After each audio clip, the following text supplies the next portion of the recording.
하나님의 말씀은 신약성경 누가복음 23장 43절 말씀입니다. 예수께서 이르시되 내가 진실로 내게 이르노니 오늘 내가 나와 함께 낙원에 있으리라 하시니라. 아멘. 여러분, 이 새벽에 또 만날 수 있게 되어서 너무 감사하고 반갑습니다. 제가 지금까지 목회를 하면서 보니까요, 설교를 늘 하면 아주 제가 기대하지 않았던 특별한 데에서 실은 정확히 말씀을 드리면 좀 이상한 곳에서 은혜를 받는 분들이 계세요.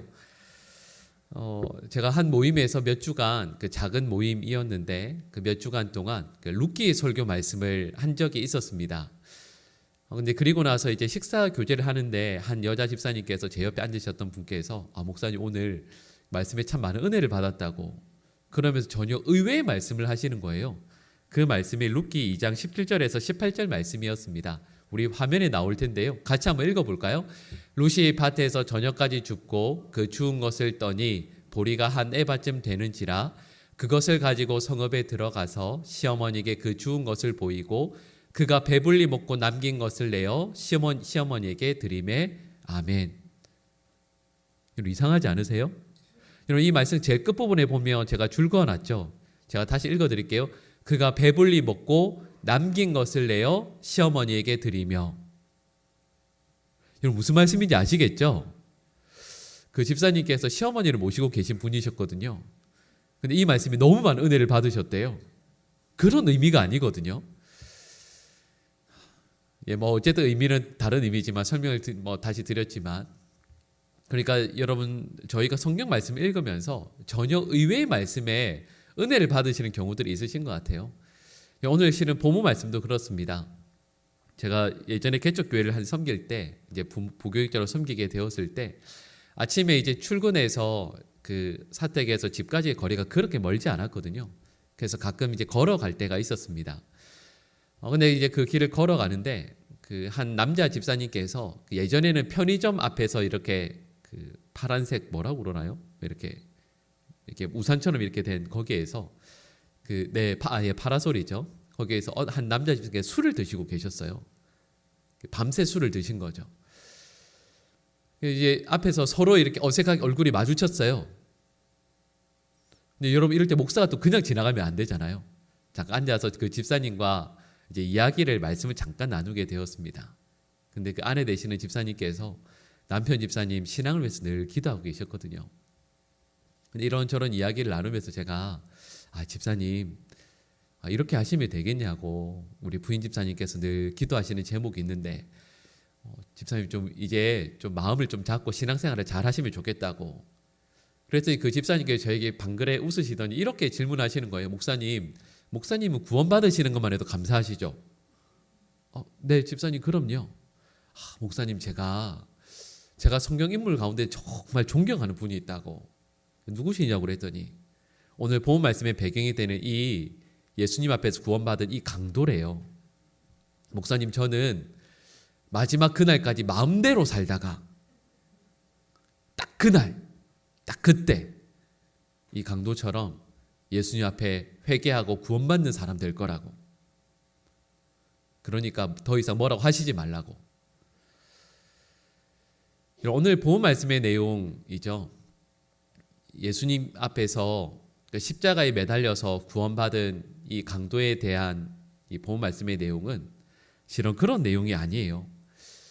지금까지 목회를 하면서 실은 이 강도처럼 가장 마지막 순간에 예수님으로 말미암아 구원받은 이 강도를 왠지 모르게 흠모하는 분들이 많이 계시다라는 것을 알게 되었습니다. 여러분, 그런데 말씀드렸던 것처럼 이 강도가 마지막 임종의 직전 예수님을 만나고 구원받은 것이 정말 운이 좋고 또 그래서 마음대로 살고 싶은 성도의 표본이라 할 수 있겠습니까? 여러분, 실은 그렇지가 않습니다.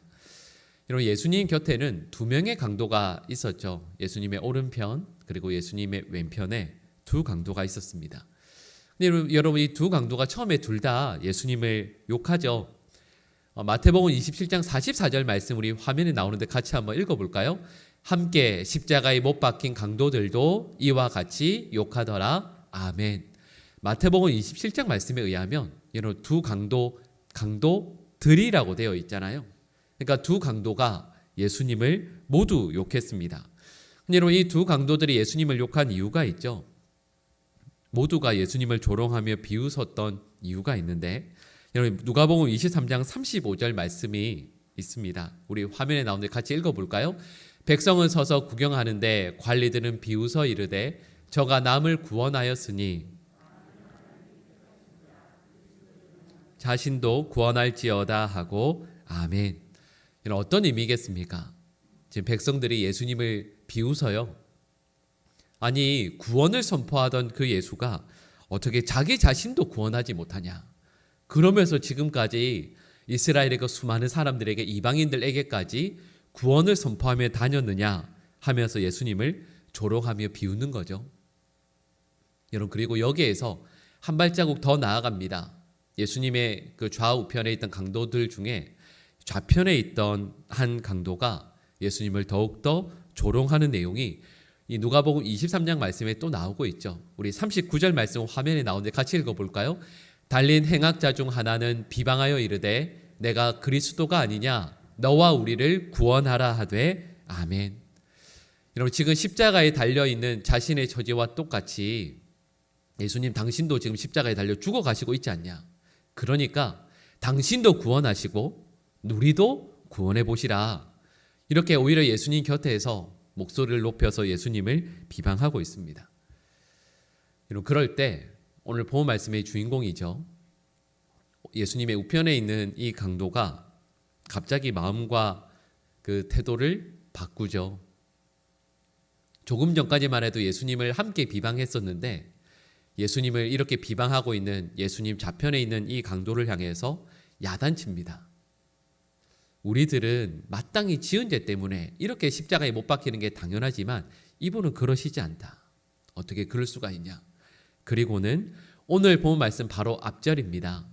누가복음 23장 42절 말씀에서 예수님께 이렇게 요청하죠. 같이 읽어볼까요? 이르되 예수여 당신의 나라에 임하실 때에 나를 기억하소서 하니 아멘. 여러분, 이 강도가 갑자기 태도를 그리고 마음을 바꿉니다.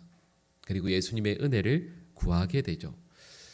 여러분, 제가 처음에 잠깐 말씀을 드렸지만 예수님 우편에 있는 이 강도가 이렇게 태도를 갑자기 바꾸는 것은 실은 정말 어려운 일이었습니다. 어떻게 보면 불가능에 가까운 일이라 할 수가 있어요. 여러분, 예수님을 선택하기 어려웠던 이유를 몇 가지로 말씀을 드리면 이렇게 말씀드릴 수 있습니다. 여러분, 조금 전까지만 해도 이 사람은 예수님을 비방하고 있었잖아요. 여러분, 삶에는 관성이라는 게 있거든요.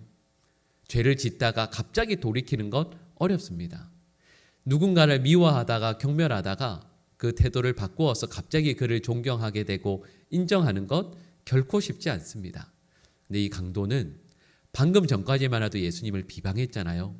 근데 이 강도가 예수님을 비방하던 태도를 바꾸어서 갑자기 예수님께 은혜를 구한다라는 것, 여러분 인간적인 마음으로 생각해 봐도 결코 쉬운 일이 아니라는 것을 우리는 짐작할 수 있습니다.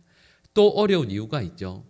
여러분, 지금 예수님은 기적을 행하시고 있는 게 아닙니다. 여러분, 저희가 복음서에서 만나는 예수님은 항상 어떤 일을 하시죠? 기적을 베푸시지 않습니까? 아니면 놀라운 말씀을 하시죠. 여러분, 그 곁에 있는 모든 이들이 기적 행하시는 예수님, 예를 들면요, 만약에 우편에 있는 강도가 예수님께서 죽은 자를 살리실 때 옆에 있었다면, 물고기 2마리, 떡 5개로, 보리떡 5개로 남자만 5,000명이 넘는 사람들을 먹이실 때 만약 그 옆에 있었다면, 불치병에 걸린 사람 예수님께서 고치실 때 그 옆에 있었다면 아마 이 사람은 예수님을 믿는 것이 훨씬 더 쉬웠을 겁니다. 근데 지금 예수님은 뭐하고 계시죠? 십자가에 달려서 죽어가고 계시거든요. 우리와 다른 게 아니에요. 예수님 좌우편에 있는 이 강도들과 똑같이 비참한 상황, 그리고 죽어가는 자리에 처해 있습니다. 여러분, 그때 예수님을 믿는다라는 건 오히려 훨씬 더 어렵죠. 오히려 불가능에 가까운 일 아니겠습니까? 여러분, 그리고 또 어려운 이유가 있어요. 지금 여러분, 그 십자가의 자리를 한번 생각해 보세요. 예수님의 편에 서 있는 사람이 누가 있을까요? 아무도 없어요. 예수님이 십자가에 못 박혀 죽어가실 때 모두가 예수님 앞에서 예수님을 조롱하고 있거든요. 예수님을 욕하고 있죠. 자기도 조금 전에 그랬던 것처럼 십자가 옆에 그리고 앞에 있는 모든 사람들이 다 예수님을 욕해요. 예수님 편에 서 있는 사람이 아무도 없습니다. 여러분, 그럴 때 예수님 편에 선다라는 것이 쉽겠습니까? 여러분, 우리 아마 아실 거예요. 우리 한국 사회에서도 그렇죠. 우리 기독교가 칭찬받고, 예수님 믿으면 사회에서 뭔가 유익을 본다더라. 분위기가 그렇게 되면 교회를 찾는 사람들이 많아져요. 근데 또 반대로, 교회 다니는 사람들이 교회 다니면 무슨 유익이 있어? 모두가 교회 다니는 사람들을 비난하고 욕하게 될 때, 여러분 아시죠? 교회 다니는 분들의 걸음이 줄어들어요. 여러분, 그거 우리 한두 번 경험한 게 아니에요. 근데 여러분, 지금 십자가 앞에서 모두가 예수님을 비난하고 있거든요. 모두가 예수님을 경멸하고 있거든요. 여러분, 그때 예수님 편에 선다라는 것이 어찌 쉽겠습니까? 어떻게 보면 불가능에 가까운 일이죠. 그런데 이 강도가 예수님 편에 서고 있습니다. 말씀드렸던 것처럼 예수 그리스도를 나의 구주로 믿고 고백해서 예수님 편에 서는 것이 거의 불가능한 바로 그 순간, 이 강도는 예수님 편에 서서 예수님의 은혜를 구하고 예수님께서 베푸시는 구원을 경험하게 됩니다. 여러분, 이 강도가 어떻게 이렇게 선택할 수 있었을까? 이런 질문을 우리는 하게 되죠. 어떻게 그럴 수 있었을까요? 그런데 이 강도가 예수님 곁에 서서 지금까지 해왔던 것과는 전혀 정반대의 선택을 하게 된 계기가 있습니다. 여러분, 그리고 이건 우리도 마찬가지죠. 오늘 본 말씀의 그 그림을 생각해 보시면 그렇죠. 예수님이 가운데 계시고 예수님의 우편과 예수님의 좌편에 마치 이렇게 우리에게 말씀하는 것 같아요.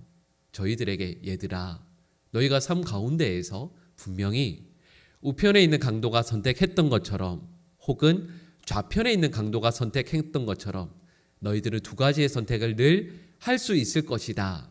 마치 이렇게 우리에게 말씀하며 보여주시는 것 같습니다. 이런 이 우편의 강도는 지금까지 선택하면서 살아올 때요, 아마 자기가 원치 않는 선택을 했었던 경우가 훨씬 많았을 거예요. 불공평하게 그리고 어렵게 삶을 살아왔을 겁니다. 자기가 원했던 선택이 아니라 어쩔 수 없이 삶에 밀려서 선택하며 살았을 겁니다. 만약에 그가 로마 시민으로 태어났다면 결코 그는 십자가에서 처형당하는 일이 없었을 겁니다. 로마의 지배를 받는 이 식민지 하에 있는 유대 사람으로 태어났기 때문에, 그것도 거기에서 가장 가난한 집안에 태어났기 때문에, 교육도 받지 못했기 때문에, 좋은 부모님이 아니라 그 유대 사회에서도요, 가장 하층민의 부모님. 그래서 지금까지 내가 선택하거나 좋은 길들로 나아가기는 거의 불가능했을 거예요. 거의 제대로 된 선택을 할 수 없었겠죠. 그 어쩔 수 없는 선택의 여지들 가운데에서 그래도 선택을 하다가 결국에는 최악의 선택을 하다가 이 십자가의 자리에까지, 죽음에까지 이르게 된 거죠. 여러분, 그런데요, 최악의 선택들을 하다가 지금 바로 그 순간, 지금 그가 할 수 있는 딱 두 가지 선택이 있어요. 제가 좀 전에 말씀드렸던 것처럼 예수님의 우편에서 예수 그리스도를 나의 구주로 믿고 은혜를 구할지, 아니면 예수님의 좌편에서 예수님을 욕하고 영원한 형벌의 자리로 나아갈지, 여러분, 이 두 가지 선택 가운데에서 그는 예수님의 우편에 설 것을 결단하게 됩니다. 여러분, 그런데 이 선택이 지금까지 해왔던 그 모든 불합리하고도 억울한 선택을 뒤집을 수 있는 가장 귀하고 훌륭한 선택이었다라는 것을 우리는 알게 되는 거죠. 여러분, 맥스 루케이도 목사님이 쓰신 예수가 선택한 십자가라는 책이 있습니다. 여러분, 이 책에서 이런 문장이 있어요. 짧은 문장인데 제가 인용해서 소개해드리면 이렇습니다. 현세의 모든 불공평함은 내세의 운명을 스스로 선택하는 영광으로 상쇄된다. 이 말씀이 어떤 의미겠어요? 이런 뜻입니다. 우리 이 땅에서 살면서 불공평하게 살잖아요. 내가 원하는 선택이 아니라 좋은 선택, 내 곁에 있는 누군가가 선택하는 것처럼 정말 좋은 선택이 아니라 어쩔 수 없이 떠밀려서 안 좋은 선택할 수밖에 없을 때가 많이 있지 않습니까? 여러분, 그런데 우리 주님께서는 우리에게 반드시 선택할 수 있는 선택권을 주시는 순간이 있어요. 그게 언제인 줄 아세요? 예수 그리스도를 선택할 것인가 아니면 세상을 선택할 것인가. 여러분, 그런데 그 순간 예수 그리스도를 선택하면, 매 순간순간 삶의 자리에서 예수 그리스도를 선택하면 세상에서 아무리 좋은 것 선택하여 세상에서 좋은 것을 누리는 것보다 훨씬 더 비교할 수 없는 영광과 기쁨의 자리로 우리를 인도하실 것이다. 그리고 그 선택을 통하여 우리가 세상에서 놓칠 수밖에 없었던 좋은 것들, 우리가 삶을 살아가면서 원했던 그 모든 것들보다 그 모든 것들 다 합친 것, 그것과 비교할 수 없는 놀라운 영광을 우리에게 주실 것이라 말씀하시는 거죠. 이 강도는 예수님의 좌편에 설 것을 선택하지 않고요, 예수님의 우편에서 예수 그리스도를 나의 구주로 모시는 것을 선택합니다. 그리고 마치 우리에게 이렇게 말씀하시는 거죠. 여기는 우리 모든 성도들은 삶의 순간순간들마다 예수님을 선택할 수 있어요. 그리고 저는 우리 모든 성도들이 주님 앞에 서는 그날 그 순간까지 세상의 좋은 것들에 대한 선택권은 없다 할지라도 어떤 순간에서도 예수님만을 선택하는 믿음의 백성들 될 수 있기를 간절히 축복합니다. 그런데요, 이 강도가 예수님을 선택할 수 있었던 이유가 있어요. 여러분, 이 우편에 있었던 강도가 십자가에 달려 죽어가는 그 순간에 예수님을 선택할 수 있었던 가장 결정적인 이유가 뭘까요? 이 귀한 선택을, 바른 믿음의 선택을 할 수 있었던 이유가 무엇일까? 이 본문의 말씀을 곰곰이 묵상해 보면 우리는 그 이유를 어제 살펴보았던 말씀에서 찾게 돼요. 어제 저희가 살펴보았던 말씀이 있었죠. 예수님께서 뭐라고 기도하셨냐면, 예수님, 저 사람들 용서해 주십시오. 자기가 하는 일이 무슨 의미인지, 어떤 일인지 알지 못합니다. 이렇게 기도하셨거든요. 네, 여러분 생각해 볼까요? 예수님께서 주님, 하나님 아버지, 저들을 용서해 주십시오 라고 했을 때 그 저들에 누가 해당되죠? 자기도 해당돼요. 예수님을 향해서 조금까지 침뱉고 모욕했던 자기도 해당된다라는 걸 알게 돼요. 모든 사람들이 예수님께 이렇게 소리쳤거든요. 네가 진짜 구원자면 뭔가 해보라. 너 능력 있으면 뭔가 해봐라. 근데 예수님께서 십자가에 매달려 가만히 계신 것이, 어떤 기적도 행하지 않는 것이 우리의 구원이라는 것을, 구원을 위한 것이라는 것을 강도가 깨닫게 돼요. 그때 이 강도가 예수님 앞에 엎드리는 거죠. 예수님께서 십자가의 고통 중에서 자기의 고통을 향해서, 고통 때문에 하나님께 기도하는 게 아니에요. 예수님께서 십자가에 달려서 신음하시다가 가장 먼저 기도하시는 것이, 아버지, 저들이 하는 일 무슨 의미인지 알지 못합니다. 용서해 주십시오. 어제 우리 잠깐 말씀을 통해 살펴보았죠. 예수님께서 그 기도하실 때 가장 옆에 있던 사람이 이 강도들이거든요. 가장 옆에 있었던 이 강도가 예수님께서 그 기도하실 때 알게 돼요. 아, 저분은 모든 사람들을 용서하기로 작정하셨구나. 나도 용서해 주기로 작정하셨구나. 조금 전까지 예수님을 욕했던 나를 용서해 주기로 작정하셨구나. 그걸 알게 돼요. 그때 이 강도가 예수님께 은혜를 구합니다. 그런데 조금 전까지 욕했잖아요. 그게 너무 부끄러우니까 이렇게 예수님께 말씀해요. 예수님, 용서해 주세요. 말씀을 못 드려요. 염치가 있는데 어떻게 그렇게 말씀을 드려요? 그런 말 못하고 이렇게 예수님께 간구합니다. 예수님 저를 기억해 주십시오. 여러분 이 말씀에는 저희가 읽을 때 예수님 저 기억해 주세요 이렇게 되어 있는 것 같지만 원문의 의미를 잘 살려서 해석하면 이렇게 말씀드릴 수 있어요. 예수님 혹시 생각나시면 저를 기억이라도 해주세요. 이런 뜻이에요. 여러분 이 강도가 분명히 귀한 믿음의 결단을 하고 예수님께 이런 은혜를 구하죠. 근데 여러분 여기에서 우리가 또 고민해야 될 것이 있습니다. 여러분 이렇게 예수님께 십자가에 매달려서 은혜를 구하는 이 강도를 예수님께서 꼭 구원해 주셔야 될 이유가 있을까요? 여러분 이런 고민을 해보게 돼요. 왜냐하면 예수님께서 지금까지 만났던 모든 사람들은 그래도 예수님에게 도움이 될 사람들이었거든요. 예를 들어 생각해 볼까요? 여러분 예수님께서 요한복음 4장 말씀을 보시면 사마리아 성의 한 여인을 구원해 주시는 내용이 나오잖아요. 그에게 은혜를 베풀어 주시죠. 어떻게 그럴 수 있었는가? 왜냐하면 이 여인은 자기가 살던 성으로 다시 돌아가서 모든 사람들에게 예수님을 전도할 사람이었잖아요. 유익이 있었죠. 여러분 예를 들면 삭개오 같은 경우에는 예수님께서 그의 집에 들어가서 그를 구원해 주시죠. 왜냐하면 삭개오는 가난한 사람들에게 나누어질 재물이 있었거든요. 뭔가 유익이 있었지 않습니까? 그럼 오늘 본문 말씀에 나오는 이 강도는 여러분 예수님께서 십자가에 달려 죽어가고 계시다고요. 구태여 예수님께서 그에게까지 은혜를 베풀어 주실 필요가 있을까라는 고민을 하게 돼요.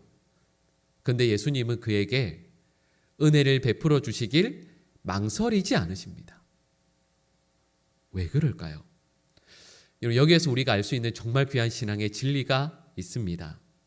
우리가 고백하는 것이죠. 예수님의 사랑은 우리의 헌신, 우리의 공로에 얽매이지 않는다라는 것을 우리는 알게 됩니다.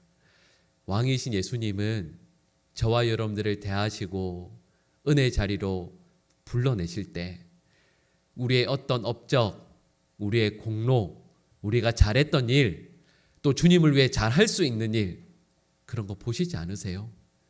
예수님은 그저 우리를 사랑하시죠. 그리고 우리를 불러내시고 우리를 위해 기꺼이 죽어주시죠. 여러분 실은 이 강도가 예수님께 요청한 건 여러분 대단한 게 아닙니다. 여러분 예수님 혹시 생각나시면 저를 잠깐이라도 기억해 주세요. 이렇게 말씀드려요. 여러분 그런데 우리 오늘 본문 말씀 같이 한번 읽어볼까요? 우리 누가복음 23장 43절 말씀 다시 읽겠습니다. 예수께서 이르시되 내가 진실로 내게 이르노니 오늘 내가 나와 함께 낙원에 있으리라 하시니라. 아멘. 이런 강도의 요청이 뭐였죠? 예수님 혹시 기억이라도 해 주십시오. 이거였잖아요. 근데 예수님께서 약속해 주시는 내용이 있습니다. 한마디로 말씀을 드리면 예수님은 이 강도에게 동행을 약속해 주세요. 분명히 이 사람은 예수님 기억만 해주시면 너무 감사하겠습니다. 이렇게 말씀을 드렸는데 예수님은 낙원으로 너와 함께 가겠다 말씀하세요. 여러분 우리 그렇죠. 죽음을 앞두면 한 번도 가보지 못한 죽음을 모두가 두려워하지 않습니까? 죽음이 어떤 건지, 죽음 너머에 뭐가 있을지 모두가 두려워하죠. 그런데 이 강도에게 예수님께서 뭘 말씀하시냐면 은혜를 구하는 이 강도의 손을 예수님께서 잡아 이끌어 주실 거예요. 아무리 두려운 죽음의 길이라 할지라도 예수님께서 동행하실 것이고, 여러분 그러지 않겠습니까? 자격 없는 사람이니 혹시 낙원에 이르러도요, 낙원에서 가장 끝에, 낙원에서도 가장 어두운 끝에, 아무도 알아주지 않는 그 끝에 여러분 이 강도 홀로 떨어져야 할 수도 있는데 예수님께서 가장 끝, 가장 외로운 곳에 강도를 두겠다 하시는 것이 아니라 걱정하지 마라. 낙원에서도 내가 너와 함께 하겠다 약속해 주시는 거죠. 그러니까 오늘 본문 말씀의 내용은 이런 거예요.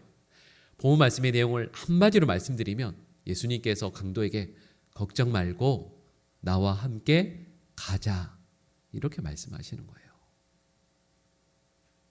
그 죽음을 앞두고 저와 여러분들이 가장 두려워하는 그 죽음 앞에서 예수님께서 우리에게 걱정 말고 나와 함께 가자 이렇게 말씀하시는 거죠. 그런데 여기까지 오늘 본 말씀의 내용을 쭉 살펴보면서 우리는 실은 이 강도와 같다라는 것을 깨닫게 됩니다.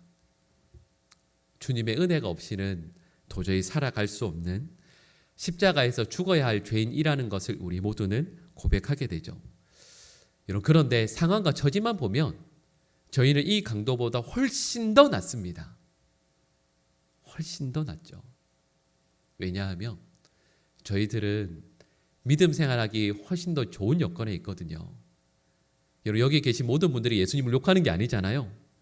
내 곁에 있는 모든 분들이, 여러분 여기 곁에 있는 모든 분들은 예수님을 사랑하고 예수님을 믿고자 애쓰는 분들 아닙니까?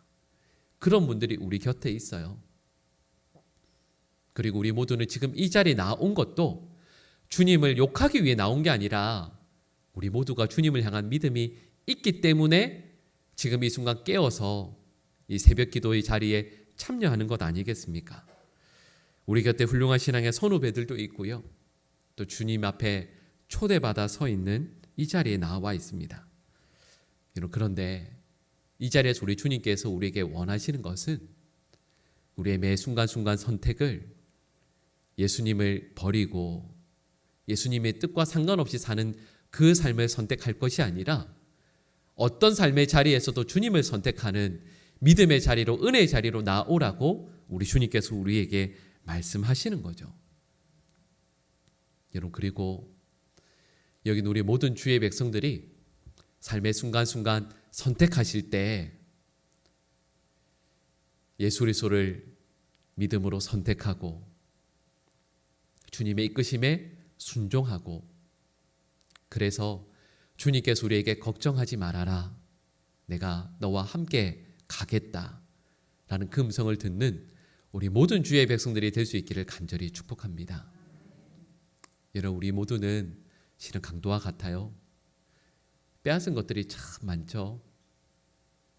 내 사랑하는 가족에게서 마음의 평안을 빼앗은 적도 많고, 또 우리 이웃에게서 그 어떤 좋은 평판, 그리고 누군가가 하나님을 믿고 바르게 살아갈 수 있는 기회를 나의 가식된 믿음 때문에 빼앗은 경우도 있어요. 실은 우리 모두는 이 강도와 같습니다. 그러나 그 마지막 순간 강도에게 은혜의 손길을 내신 그 예수님의 손을 바로 이 순간도 붙드시고 삶의 어떤 순간이라 할지라도요, 믿음으로 그리고 바른 믿음의 선택을 할 수 있는 저와 여러분들의 삶이 될 수 있기를 간절히 축복합니다. 기도하겠습니다. 사랑의 주님, 저희도 십자가에 달린 그 강도의 눈으로 예수님을 보길 원합니다. 예수님의 눈에서 그 강도가 보았던 용서를 저희들도 보게 하여 주시옵소서. 주님, 저희들도 참 많은 것들을 훔쳤습니다. 누군가의 험담을 하며 그의 평판을 훔쳤고, 누군가의 평화를 훔쳤고, 우리 곁에 있는 이웃의 위엄을 훔치기도 했습니다. 누군가의 감정을 상하게 하여 그의 인격과 마음에서 소중한 그 무엇인가를 빼앗기도 하였습니다. 분명히 입으로는 진리를 말하였지만 사랑으로 그 말을 하지 않아서 귀한 영혼들을 하나님의 나라에서 멀어지게 하여 하나님의 나라에서 그를 훔치기도 하였습니다. 저희는 삶을 헛되게 낭비한 수치 속에서 주님 앞에 벌거벗은 채로 서 있음을 고백하게 됩니다. 주님, 저희들은 주님의 용서에 목마른 모습으로 섭니다. 주님의 부드러운 자비로 저희를 입혀주시고 저희의 마른 입술에 사랑을 허락하여 주시길 원합니다. 우리 주님께서 저희와 동행하여 주셔서 이 하루를, 우리 평생의 삶을 살게 하여 주시고 주님과 함께 낙원에 있을 그 날을 기다리며 살게 하여 주시옵소서. 매 순간순간 선택이 주님을 저버리고 주님을 욕되게 하고 주님의 이름을 땅에 떨어뜨리는 선택이 아니라 바로 우리 주님을, 우리 주님의 영광을, 주님의 뜻을 겸손히 선택하여 하나님의 나라의 영광으로 이르는 우리 사랑하는 모든 주의 백성들 되게 하여 주시옵소서. 우리 구주 예수 그리스도의 크신 은혜와 하나님 아버지의 극진하신 사랑하심과 성령 하나님의 교통하심과 함께하심의 역사가 어떤 순간에 일할지라도 세상이 아니라, 세상의 영광이 아니라, 세상의 즐거움이 아니라 바로 우리 앞에 계신 예수 그리스도를 늘 선택하여 우리 주님께서 우리의 손을 붙드시고 하나님의 나라에 이끄시는 그 놀라운 은혜와 복을 경험하며 하나님의 나라에 이르는 그날 그 순간까지 하나님의 백성으로 살아갈 것을 소망하며 다짐하는 사랑하는 모든 주의 백성들과 그 가정과 앞날 위에 그 귀하고도 놀라운 선택들 위에 지금부터 영원히 함께하옵시기를 간절히 축원하옵나이다. 아멘.